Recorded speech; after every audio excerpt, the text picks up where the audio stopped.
নমস্কাৰ বন্ধু বান্ধৱীসকল, আপোনালোকক সকলোকে জুন ভেলী চেনেললৈ স্বাগতম জনাই আজিৰ ভিডিঅ'টি ষ্টাৰ্ট কৰোঁ। আহক ভিডিঅ'টি ষ্টাৰ্ট কৰোঁ।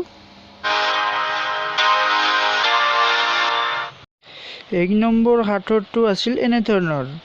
আপোনালোকে ফটোখনলৈ মন কৰিব।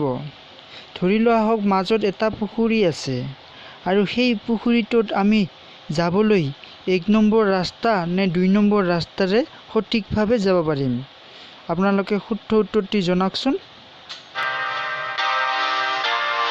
উত্তৰটি 1 নম্বৰ ৰাস্তাৰে সঠিকভাৱে যাব পাৰিম। 2 নম্বৰ সাঁথৰটো আছিল এনেধৰণৰ।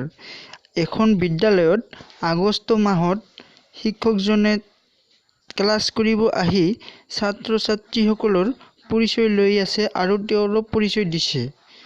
ইয়াৰ কাৰণ কি হ'ব পাৰে? উত্তৰটি শিক্ষকজন নতুন আছিল। 3 নম্বৰ সাঁথৰটো আছিল এনেধৰণৰ।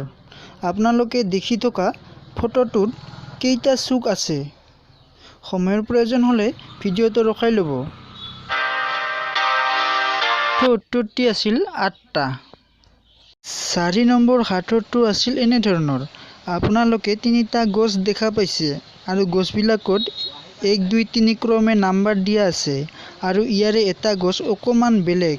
সেই বেলেগ গছটো বাছি উলিয়াচোন। উত্তৰ 1 নম্বৰ। 1 নম্বৰ গছডালৰ শিপাৰ ফালে আন দুডালৰ চাই অকণমান বেলেগ হয়। 5 নম্বৰ সাঁথৰটো আছিল এনেধৰণৰ।